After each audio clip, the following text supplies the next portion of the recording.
2014 പ്രധാനമന്ത്രി നരേന്ദ്രമോദി അധികാരത്തിലെത്തിയതിനു ശേഷം രാജ്യത്ത് ഉന്നത വിദ്യാഭ്യാസ യോഗ്യതയടക്കമുള്ള യുവതലമുറ രൂക്ഷമായ തൊഴിലില്ലായ്മ നേരിടുന്നതായി റിപ്പോർട്ട്.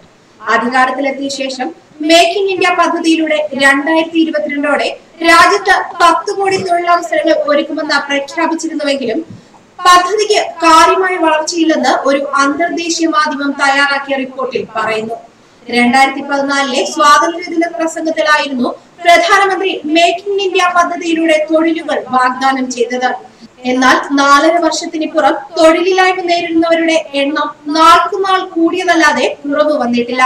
2018 ഫെബ്രുവരിയിൽ 5.4% തൊഴിലില്ലായ്മ നിരക്ക് കഴിഞ്ഞ മാസം 7.2% എത്തി നിൽക്കുകയാണെന്ന് സെന്റർ ഫോർ മോണിറ്ററിംഗ് ഇന്ത്യൻ എക്കണോമിയുടെ കണക്കുകൾ വ്യക്തമാക്കുന്നു. സർവേയുടെ അടിസ്ഥാനത്തിൽ 3.12 കോടി തൊഴിലന്വേഷകരാണുള്ളത്. തിരഞ്ഞെടുപ്പിലെ മുഖ്യ വോട്ടർമാർ 25 വയസ്സിൽ താഴെയുള്ളവരാണെന്നും ഇത് തിരഞ്ഞെടുപ്പിൽ പ്രതിഫലിക്കാമെന്നും റിപ്പോർട്ടിൽ പറയുന്നു.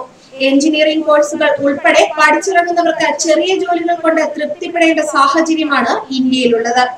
വായ്പയെടുത്ത് പഠനം പൂർത്തിയാക്കിയിട്ട് ചെറിയ ജോലിയിലേക്ക് പ്രവേശിക്കുന്ന എഞ്ചിനീയർമാർക്ക് പലപ്പോഴും വിദ്യാഭ്യാസ ലോണുകൾ തിരിച്ചടയ്ക്കാൻ പറ്റാറില്ല. ഇലക്ട്രോണിക്സ്, ഇലക്ട്രിക്കൽ മുതൽ കമ്പ്യൂട്ടർ കോഡ്, സിവിൽ ഉൾപ്പെടെയുള്ള കോഴ്സുകൾ പഠിച്ചിറങ്ങുന്ന ലക്ഷക്കണക്കിന് ഉദ്യോഗാർത്ഥികളാണ് ഇത്തരമൊരവസ്ഥയെ അഭിമുഖീകരിക്കുന്നതെന്ന് റിപ്പോർട്ടിൽ വ്യക്തമാക്കുന്നു. മഹാരാഷ്ട്രയിലെ ചിന്ദ്വാരിൽ ഫെബ്രുവരി 7 നടന്ന തൊഴിൽ മേളയിൽ പങ്കെടുക്കാനെത്തിയ ഉദ്യോഗാർത്ഥികളിൽ നിന്നും ശേഖരിച്ച വിവരങ്ങളും അഭിപ്രായങ്ങളും റിപ്പോർട്ടിൽ ഉൾപ്പെടുത്തിയിട്ടുണ്ട്. 2017-18 രാജ്യത്തെ തൊഴിലില്ലായ്മ നിരക്ക് 6.1%ആണെന്നും കഴിഞ്ഞ 45 വർഷത്തിനിടെയുള്ള ഏറ്റവും ഉയർന്ന നിരക്കാണെന്നുമുള്ള ദേശീയ സാമ്പിൾ സർവേ റിപ്പോർട്ട് അടുത്തിടെ ചോർന്നിരുന്നു.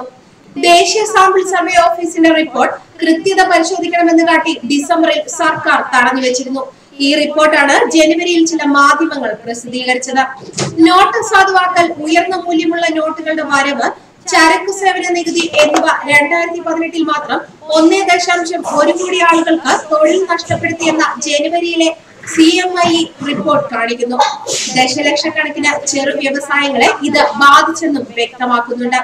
എന്നാൽ ചെറുകിട വ്യവസായങ്ങളിൽ നോട്ട് അസാധുവാക്കൽ ഉണ്ടാക്കിയ വ്യതിയാനത്തിന്റെ വിശദാംശങ്ങൾ സർക്കാരിന്റെ പക്കലില്ലെന്നാണ് കഴിഞ്ഞ മാസം കേന്ദ്ര സർക്കാർ പാർലമെന്റിൽ അറിയിച്ചത്. കൂടുതൽ തൊഴിൽ മേഖലകളും അവസരങ്ങളും സൃഷ്ടിക്കാൻ സർക്കാരിന്റെ ഭാഗത്തു നിന്ന് കൃത്യമായ പദ്ധതികൾ ഉണ്ടായിട്ടില്ലെന്നും റിപ്പോർട്ടിൽ വ്യക്തമാക്കുന്നു. ന്യൂസ് ഡെസ്ക് മലയാളി വാർത്ത.